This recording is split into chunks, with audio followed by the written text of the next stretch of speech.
out there, folks, and welcome to our Revere Veterans and Community Show.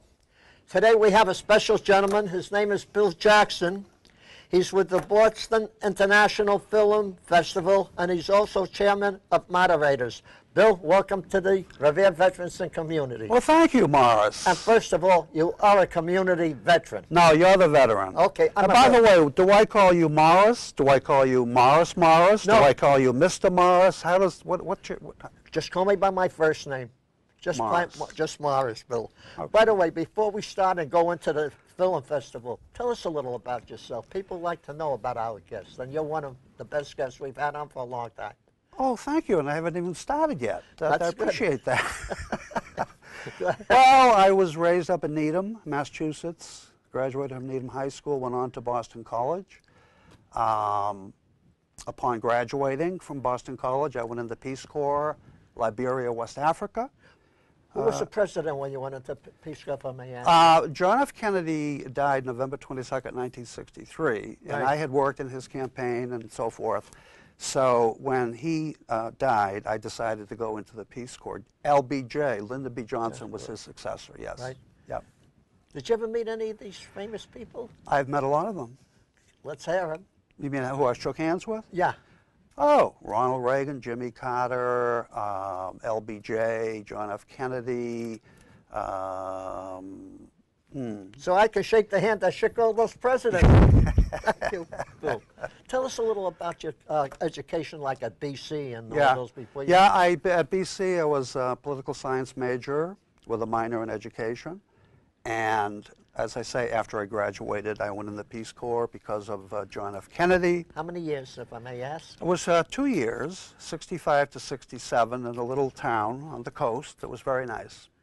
Did you go overseas too when you were in the Peace Corps? We had 2 weeks off in the 2 years, but you had to stay. You can take a vacation, but you had to stay on the African continent. Oh, so you were in Africa. Well, yeah, Liberia, West Africa. So what we did was went up to the Canary Islands, which is just off the coast of Africa, and we took a little trip into Morocco on the side. So that's up North Africa. Yes, that's correct. Yep.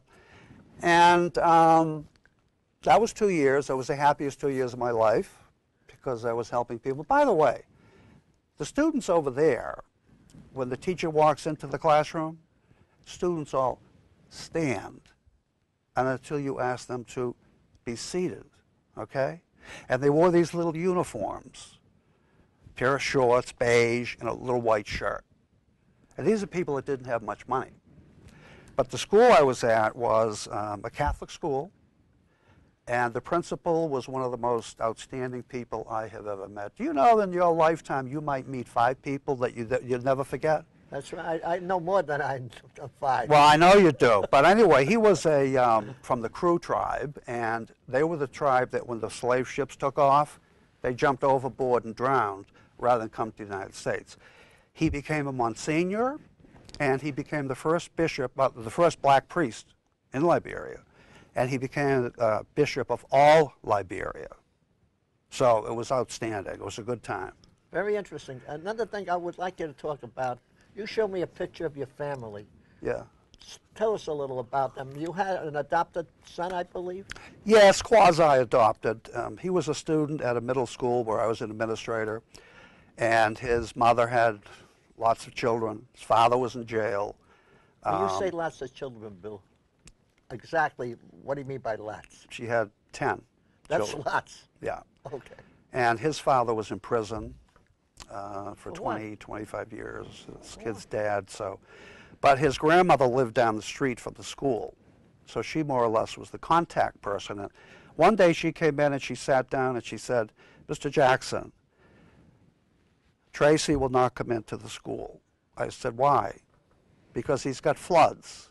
I said, "Well, what is that? What is floods?" What is that? "Well, that's if your pants don't fit and they don't go down to your ankle, they're up too high. And so you get ridiculed." Oh. And the kids say he's got his floods on. I went outside and I said to him, "Hey, how are you?" Blah, blah, blah. I said, "Your grandmother's in there, she'd like you to come in." He said, "Well, I have these pants." I said, came right in, and from that day on, I was kind of almost like a father to him. And then, of course, he had a son and a daughter. His son, little Tracy, I showed you the picture. Yep. He's 25. He works at the convention center in Philadelphia. And his dad, Big Tracy, drives a Greyhound bus. So that's my family. I'm very proud of them both. And I'm proud of you being proud of them, which is good too. Maybe I'll get the green light to go to heaven. I don't know. You're guaranteed what you're sent to go there. But I got to ask. Right. Now, I want to get back, if I may, to the film festival. I know there are, and if I'm wrong, please do correct me. There is the Cannes Film Festival, which I believe is Nice, France. Yeah. Yeah. Then there's the Sundance Film Festival. That's in Colorado. Colorado. Yeah. And then there's the Boston International Film Festival, which you are part of. So start out with that. Okay, well, first of all, we do not equate with the Sundance or Cannes. What? But having said that, we are the biggest film festival in all of New England. We have a 10-day festival. We have, I think it's about 30,000 people that come in during the 10 days. Yep. We have films from, all over the world, which I'll go over some a bit later. And my job there, if you want to know my job. Yeah, that's why we got you here. I'm on the board of directors, but basically I am the moderator in chief, because these are all of the sessions. There are 42 sessions, Morris, okay, 42. Yep. Which means that I have to get 42 people to be a moderator on the 42 sessions, which means that I have to be there from 11 o'clock in the morning to 12 at night. What happens if one of the moderators gets sick or doesn't show up? I was going to ask you that myself, so yes. that does happen. Yes. And the moderator basically introduces the films, and then the films are shown. Then, if we have people from the film, we had somebody last year from Korea, India, several countries. They will come down, and we have a Q&A. The audience can ask questions, and that's what makes it so interesting. Before we continue with the film festival, I got to ask you this question. Go ahead. You just mentioned you have people from Korea, China. From their film. They may right. have a film entry. Yes. Right. Now, we have in this city a lot of people that come from that are diversified, and I believe we had a list of the countries that are here. Yes. Right, and these are residents of Revere that live here from these countries. People don't realize how many different countries we have here, so we took the time before the show to put it on paper, and Bill, would you be kind enough to read it for us? I will do that. Every one of them. Every one of them. I don't care, we got to spend an hour. Every one of them. Okay. By the way, I'm on the Office of New Revere Residents, which connects to this in a way because these people are new to our city. You ready? Yep, I'm ready. India, Taiwan, Poland, England, Iran, Germany, South Africa, Kenya, Canada, Australia, Afghanistan. Afghanistan won Best Film last year. Spain, Brazil, Pakistan, Papua New Guinea, Bulgaria, Mexico, Holland, South Korea, Cambodia, France, United States, Philippines, Egypt, Syria, Israel, Hungary, Ireland, Austria, and Italy. And the United States, I said, right? And one more we got to add on, a gentleman that moved in not far from me, from Iraq. Oh, okay. So okay. We didn't leave you out, but if we did leave anybody out, forgive us. Yes, I apologize. By the way, these people that you mentioned, not these from Revere, but the ones that are in the film festival, do they usually have them all in English, or are the film festivals made in their language and then dubbed in English? Some of them are in English and some of them are dubbed in. Yes. So so that's what I was going to ask you about it. So let's take last year. Which was the big picture last year that you mentioned from Afghanistan, I believe you said? The picture was from Afghanistan. The director came to Boston, and it was a very touching film. Tell us about it. I will. It was the Taliban had taken over Kabul, yep. Afghanistan. And then the USA came in and pushed the Taliban out. So this man opened a little restaurant, and he called it the Critics' Corner. People could get up and read poetry. In other words, there was a touch of freedom, if you will. Yep. And then the Taliban came back and took him and his wife into the soccer stadium, and they were executed. In fact, in one of my schools, Morris, I was an executive director. This girl came into my office and she says, "May I talk to you?" I said, "Yeah." She had the, you know, that thing that they wear. Right, the shawl. Yes.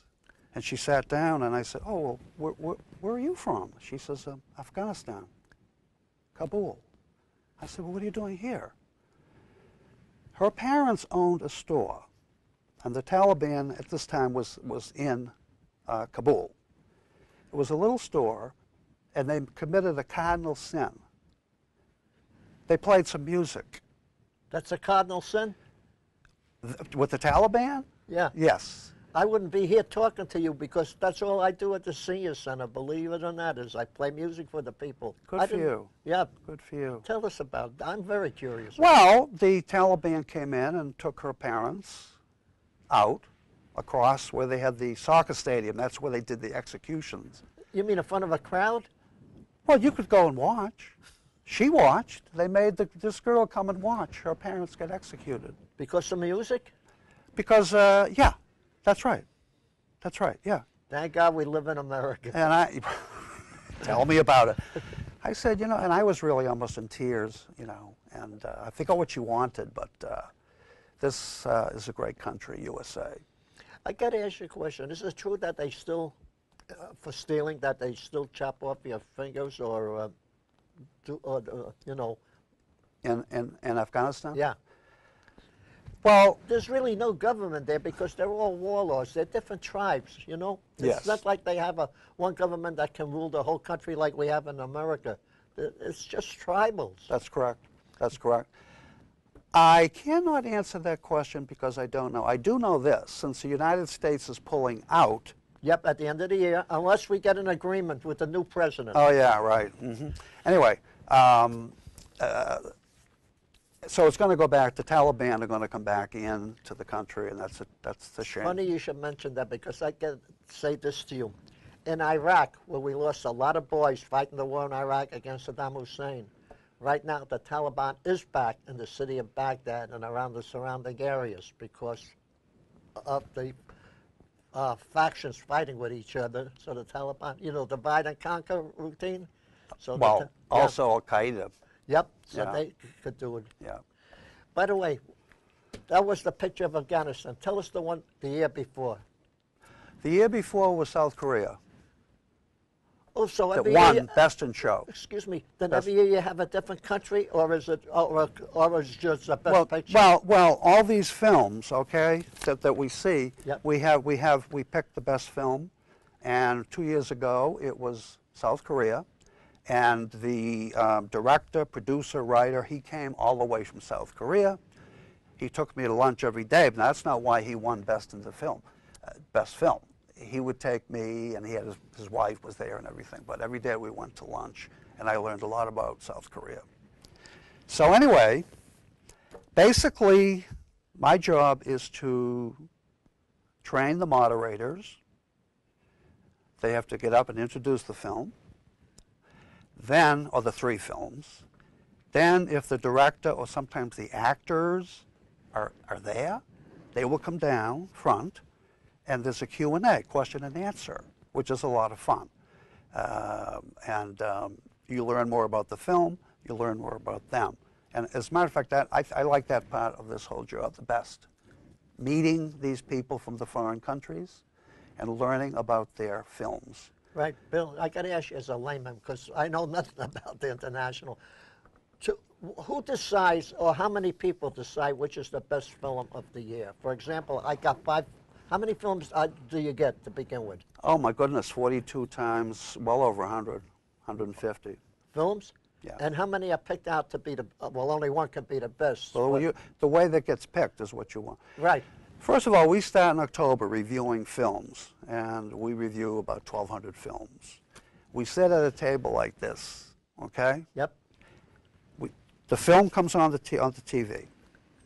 If we don't like the film, we have a little cup, and what you do is you turn the cup over. How many people sit to review? Like how many people? About 12. Oh, so it's not an odd number where you take like a vote, so in case there's a tie? Well, that's a good question. No. With the majority, if majority turns the cup over, we shut the movie off because it's no good. We don't like it. Cup upside down means no. You flip it over. Oh, okay. And sometimes you flip it over the first 1 minute because the movie is horrible. Oh, I see. But if you have 12 people, what happens if it's a tie then? We've never really had a tie. You've never really had a tie? No, but it could happen. It could happen. It could happen, yeah. But, you know, who wants to sit and watch a film that sucks? You're right. So you flip over the cup. Okay, then I got to ask you this question. How many cups are flipped over before you say, get that film out of here? The majority. Okay, so it would have to be 7 cups. Would have to be whatever the number, the majority. Yeah, 12. 12, so the majority 7. Out. And you know what the best thing is, Morris? Shoot. Is that after the film is over, the 12 people discuss the film. So now you've got people bickering and arguing. You know, that film was horrible. What? It was not horrible. It was a great film. What's the matter with you? And we discuss it and everything else. And then we have a small panel that picks the films that will actually, you know, be in the festival. Great. I'm on that little group. I'd like to ask you a question. Going back to Afghanistan. Did you see this? Yep. Ooh, I hope the TV can get a blow-up of that there if you're watching. That is good. I'm sorry. No, that's good. You. No problem. I got to ask you this.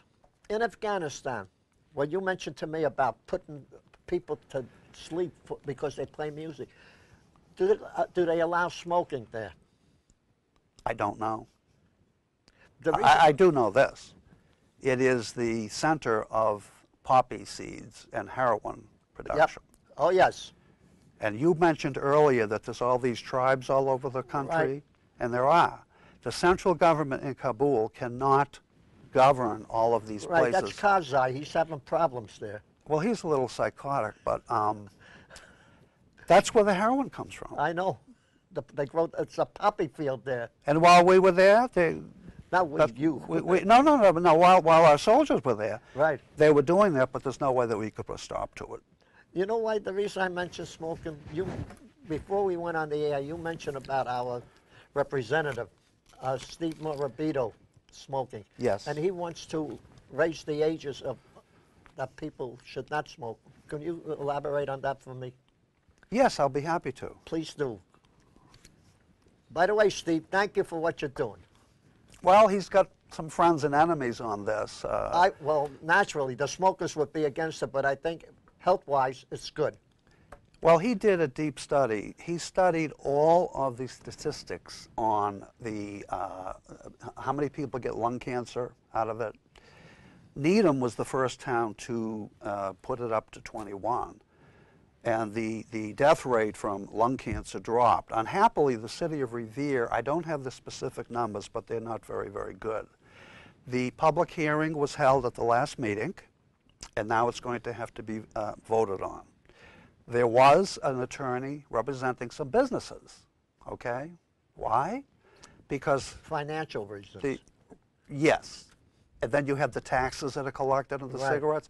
And I remember Steve said, this is a dark day in Revere that we are going to worry about a little tax when people are dying of lung cancer. And he was very good on that. Before you continue, what I would think about, like Steve said, worry about a little tax. What about the treatments that these people would have to get? You go into a hospital, you got lung cancer, and you have cancer, you need chemo, you need radiation, you need millions of things. They cost a lot more money from the state than the taxes they would lose. That's a good point. My mother, when I was a kid, 7 or 8 years old, she smoked Chesterfield. Do they still have those?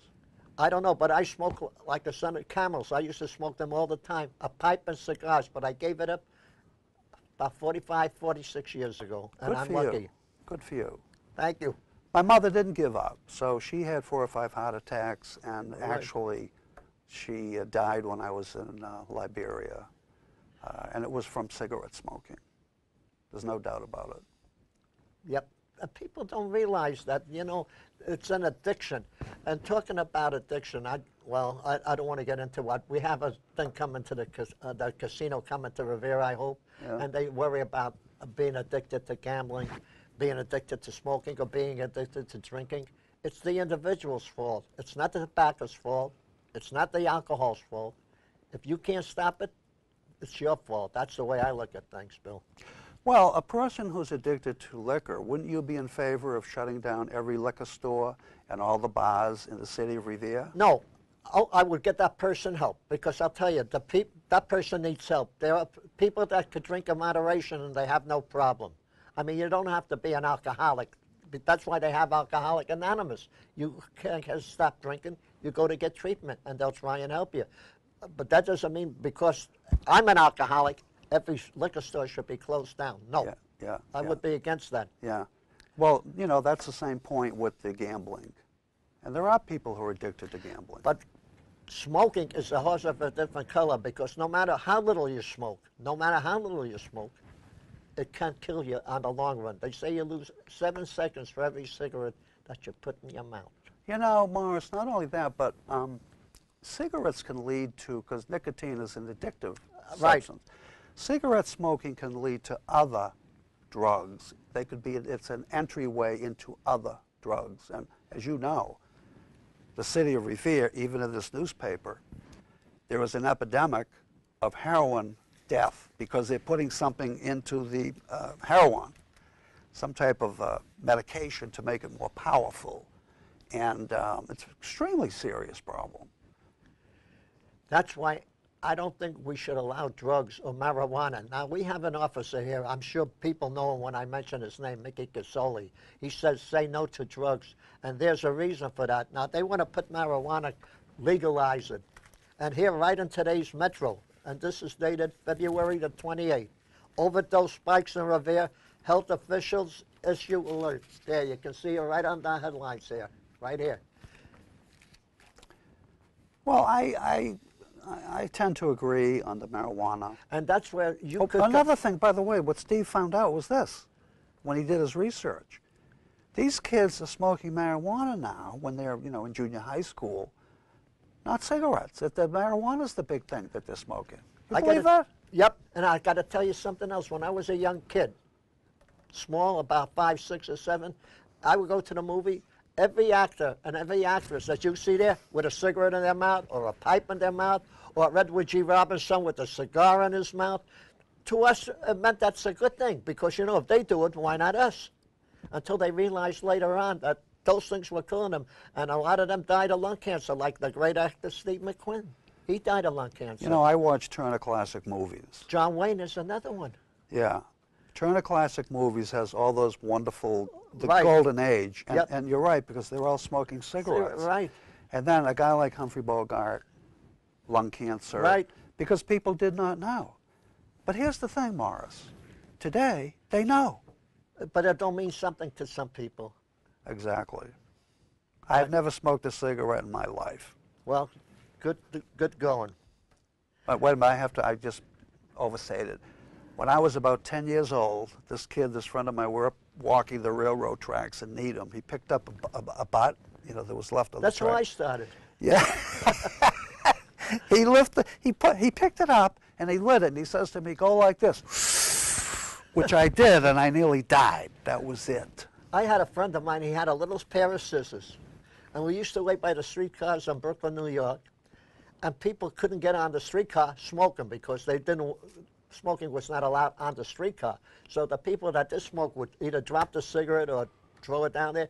After the streetcar left, we would pick it up, snip off the ends, and we would have a ball with it. How old were you then? 6, 7, 8. Oh, jeez. Okay. Yep, and then I smoked till I was about 35, 40 years old. Did that little cigarette that you started with, did that start you going? Yep. Wow. It tasted good, don't get me wrong. And then later on they came out with like cool cigarettes, no nicotine. There's no such thing as no nicotine. You get addicted. The mere fact that the smoke gets into your lungs. And then when I go to the hospital sometimes and I see different lungs, like 5 years smoking, 10 years, 50, and it's get blacker and blacker and blacker and blacker until finally the last one that they showed up on the bottle up there, where the patient actually passed away. And a lot of kids don't realize that they smoke marijuana, which is not good. They used to have a drug, they used to, I don't know what the name of it was, but it would hallucinate them, and they would be jumping, go up buildings. LSD. LSD, thank you. Thinking they could fly. Or acid, they call it. Right. You know something? I went to the Museum of Science in Boston. I think every single student that's in the 5th, 6th, 7th grade should be taken there, because they have a display there of 2 lungs, real lungs. One is a healthy lung, no cigarette smoking. The other one is from a cigarette smoker. It's all gray and black and dark. Yeah. If that wouldn't tell you not to smoke cigarettes, nothing would. You know, I don't know if it's legal or not, but where you are with the Boston International Film, to make a picture really about to show to the kids what drugs do to you, what smoking does to you. Now, alcohol, let me tell you, moderation is not bad, but if you get drunk and go out on the highway and drive, you're going to kill somebody or you're going to get yourself killed. Yeah. So, you know, if you can't handle it, don't take it. Yeah. I wanted to mention before we are through that... Well, we got plenty of time yet. Go ahead. Okay. The director of the Boston International Film Festival is a man who came from Haiti. He had to leave Haiti because the dictators were after him, because he didn't like dictators. Excuse me, was that Papa Duval? Papa Doc Duvalier. Yeah, that's the one. He left Haiti in 1985. Oh, that was that before? But then there were a bunch of other dictators that came in. So he came to the United States. He started this film festival with nothing.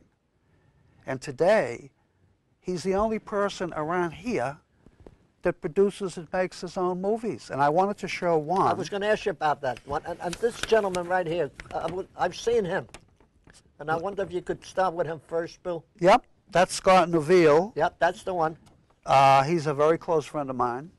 He's been in many, many, many movies, and here's the thing. To make it in movies, I think out of 100%, maybe 7 or 8, 9% make it. The rest of them don't make it. Now, Scott Neuville, who you just mentioned, he has a passion for acting. And it just hurts me, because he's my friend, that he hasn't made it yet. Why? Because he's a damn good actor. Now, this film, the reason I'm showing you the film... Against the Jab? Yeah. Is that been out, or is that going to be coming out? It's coming out in the film festival. When? Well, in April. This year? Good. Yeah, yeah. The thing about this film is that this film, listen to this, it's the first time it has national distribution. This film is going to be shown in movie theaters around the country. So I'm hoping that my buddy here, it'll open some doors for him. And it's a very good film. You know what it's about? It's a DJ, disc jockey on the radio in Boston. And he gets on the phone. Somebody tells him something about some person, so let's say you. And the DJ calls, it's called a jab, calls the person and says, I have some information that you've been distributing heroin on the streets of Boston. What? Who is this? What are you talking about? And it goes on from there. And then at the end, the DJ says, jab stab. And now they all know him, and the guys, they showed the guy, you know, who was accused of this, starting laughing. I happen to be in this film. I'm one of the people that does the laughing, but I don't have any, you know, I got to mention speaking right, role. You talked about Mr. Duval. What's his name? Scott? Neuville. Scott Neuville. Yes, he's from Jamaica, by the way. We have a senior at our senior center, and I go there, Bill, and I would love to see you come there, too. I'm sure you're over 60, right? No. Oh, you're not over 60 yet? No. Well, you reach 60. Actually, I kind of resent that you would say that I'm over 60. Okay. I think I'm going to leave. No, stay. Oh, okay. How old are you, really, if I may ask? 72. Are you really? Yeah. We'd love to see you, first of all, the senior center. I would love to see you come down. And by the way, the reason I say that to you, we have a gentleman there. Maybe you know him. His name is Thomas Rapucci. No, I don't. He plays the accordion, but he's been in a lot of movie films, too. Really? Yeah. He plays Tommy. The police won't be looking for you. Take my word. Plays gangster parts. I mean, he's about in his 80s. Terrific accordion player and terrific little actor. When you mentioned that to me, I Believe like it that. or not, a lot of the films that are popular that people like, especially from in the city, are films about gangsters, drug people, shootings, murders. This is what these kids want to go see. You know what I like to watch? I like to watch movies that are really factual, documentary movies, or movies that have a true story to tell. That's the kind I like to watch. Well, let me tell you, Be my guest. 2 weeks ago, we had a documentary. Now, the director was sitting at the table. He didn't tell us what the movie was. He just put it on. It was from CNN. You know what it was? No. A documentary about Whitey Bulger. And it was absolutely fascinating because his lawyer's on the phone talking to Whitey. And you could actually hear Whitey talking. Have you ever heard Whitey talk? No, never heard him. We were mesmerized for an hour and a half, and that is going to be in the film festival. And we'll be advertising that, especially in the north end of Boston, and then Southie, the Italian Mafia, and then you had the Whitey Bulger and the Irish. Right, you got the Irish Mafia, the Italian Mafia, the Jewish Mafia, the Russian Mafia. There's no Jewish Mafia. Yes, there is. Oh, really? Of course. The Schultz, Meyer Lansky. Don't you remember Oh, those? yeah. Folks, don't get offended. We don't leave no one out. Well, I just didn't know that. Yeah. Oh, yeah. I mean, Bugsy Siegel, Yeah. Las Vegas. Yeah. Going way back there. Then you had Lucky Luciano in New York. But Lucky Luciano did, believe it or not, he did a lot for the U.S. during World War II to make sure that the shipyard unions did not strike. Well, talking about World War II, and I think maybe I'm going on too long, but No, go right ahead. and you told me not to do this, and I'm going to do it anyway. I want you to. Okay. Morris, Mr. Morris, or is it Morris? Whatever you want to What's your call middle me. name? David. I thought it was Morris. No, Morris. That's the reason I use Morris instead of the initials MD Morris, because people mistook me at one time that I was a medical doctor. They thought I was an MD, but I'm not. So I just leave the middle initial out. So I just write Morris. Well, what I wanted to say is that you are a veteran of World War II. Non-combatant, I want you to emphasize I that. will just say that you were an interpreter Right. for the soldiers, for the government. Yep. You speak German and a little Right. bit of Russian. You were in World War II. You served this country, Right. Morris. And so did millions of others. Yeah, but we're talking about you right now. Okay. And as a matter of fact, you are called, your group, the greatest generation. Right. And there's not many left, Right, but let me tell you, to me, every soldier, every woman soldier that served this country is part of the greatest generation too. And they deserve as much credit as we do, especially the ones that served in Vietnam.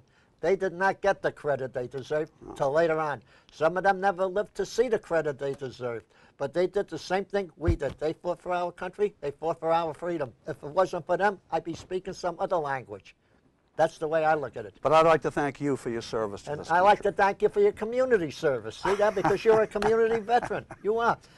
You don't have to be a veteran to come on the Revere Veterans and Community. You just have to do something good like you do, like other people do, like businesses do. Well, Morris, between my freshman and sophomore year at BC, I and 4 of my friends went to Quantico schools in Virginia. That's with the Marines. Correct. And spent 8 weeks that summer training to be a second lieutenant.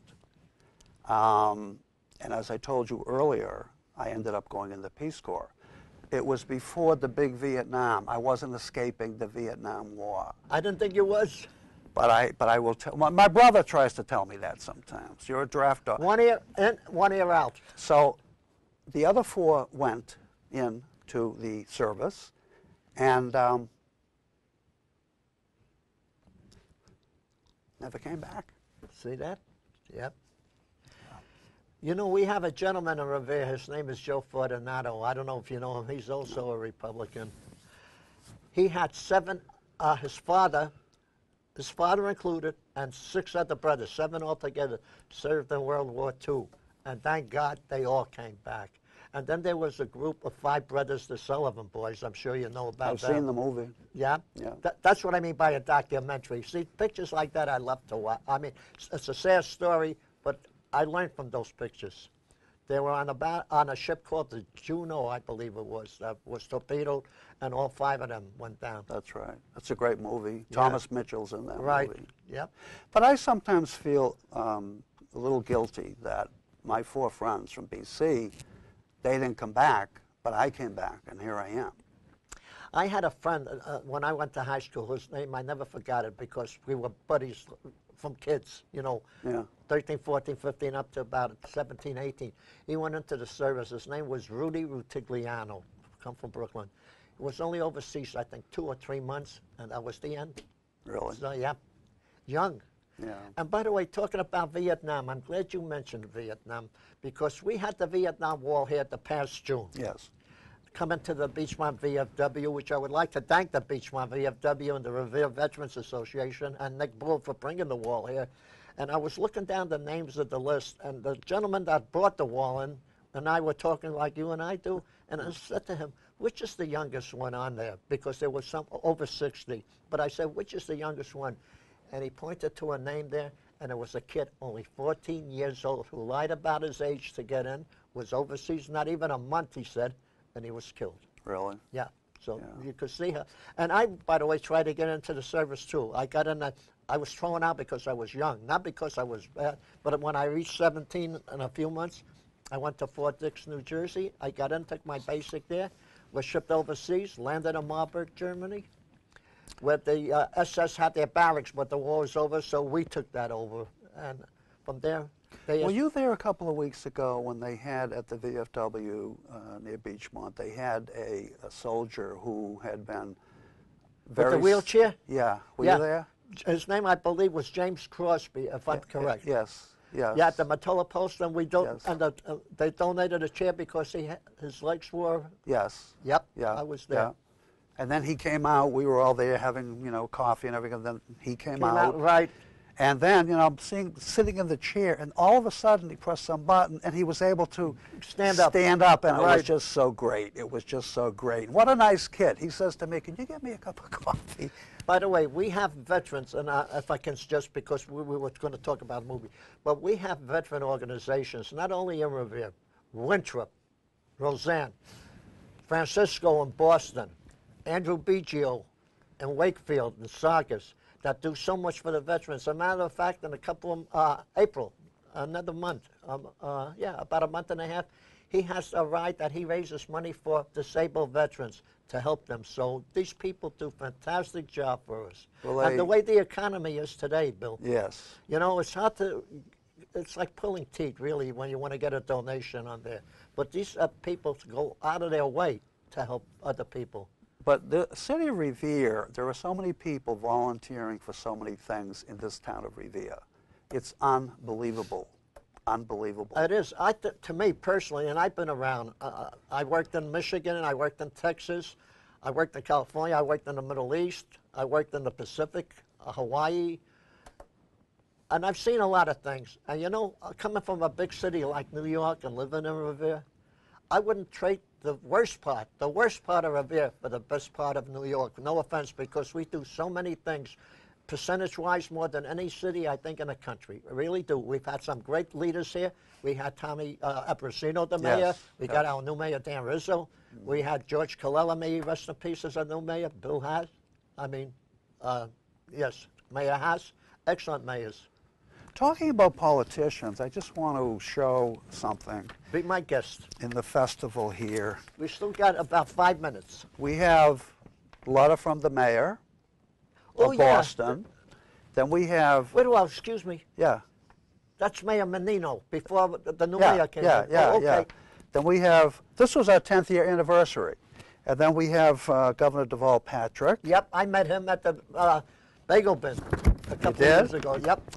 And then we have from the Speaker of the House, DeLeo. Yep, we had him right up here on Revere TV. But the point I wanted to make is that I did the public relations. I forgot to mention that. I do the public relations. Be my guest. I would go into these offices and ask people, you know, could you please help us get these certificates? You see here Kathy Reinstein. Yep. She helped to get this, but guess who else was there? In her office, Chief of Staff, Rosalie Vincent. Thank you, Rose. Thank you. Yes, Rosalie. By the way, let me say this. When I needed help, she used to come down to the Honeydew in Revere on Squire Road and have an open forum that people wanted to ask questions. She would be there, and she helped us tremendous, not only with the community, but with the veterans too. Well, I think we're going to miss her in Revere. Yep. She was outstanding. Before we close, and we have about 4 minutes left, Bill, take 2 or 3 minutes, and what would you like to see the theater industry as a whole, whether it be the film festival, the theater, improve upon? In other words, if you could make improvements, what kind would you do, if you could? Well, or maybe they don't need any. Well, you know, that's a good question. I told you I watch Turner Classic Movies, the great movies. I'm not too impressed with a lot of the films that are coming out today. We talk about violence in the street. We talk about guns. People shouldn't have guns. Well, all these movies is all they do, and all they have is people with guns killing and shooting. To say nothing of those Xbox games that these kids play. They're murdering people. The same people out in Hollywood making millions and millions and millions of dollars who oppose people the right to have a gun, they're making all this money off of these things. So they're hypocrites, in my opinion. But they do have now, the city of Boston has done, I believe, given $100 if you turn in a gun. That's not going to do anything. That's not going to do anything? No. They can get a gun if they want a gun. Yeah. But let me ask you, don't they, when people go to the gun shows to buy a gun, don't they have to show something that they registered? I mean, in other words, if I got a criminal record, does that mean I can go to a gun show and buy a gun and nobody checks me out? Well, every state is different with respect to, you know, the laws on guns, and I certainly don't want people to be able to just go and get guns. I do believe that people should have to have a background check in terms of, are they a criminal? Do they have a criminal record? Maybe they're mentally ill. Because a lot of these people that are going into the schools and killing the students. Yeah, not 1 or 2, but 10, 12 at a time. They are sick, mentally sick people who somehow aren't identified, you know? And that's a real problem. That's, before I got talking about school systems, we got one of the best school systems right here in the city of Revere. That's right, yes. And people don't realize out there, especially the ones that you named, the new ones that moved in, we got the best superintendent in the country, Mr. Paul Dakin right here. Yeah, that's right. Was voted #1. That's and right. he was on the Revere TV. And you were mentioning about movies again. Revere TV, this channel that we're on right now. Channel 8, yeah. Channel 8, they show movies every Saturday and Sunday in the afternoon, and even during the week, and they show good movies. You know, I watch those movies, and I say, where did this come from? Because, you know, I've never seen it or heard of it, right. You know? But they know where to get them. They certainly do. And they have good family movies. Yeah. So, Bill, got about a minute left. I'd like to take that minute, so I want to say thank you, first of all, for spending an afternoon on here on Revere TV. Thank you, sir. It was a lot of fun. Thank you very much. God bless you for coming on the show. God bless our troops, the people of Revere, our great city, but most of all, and I mean that most of all, our great country, the United States of America. Thank you all for listening. Till the next time. Thank you. Bye-bye.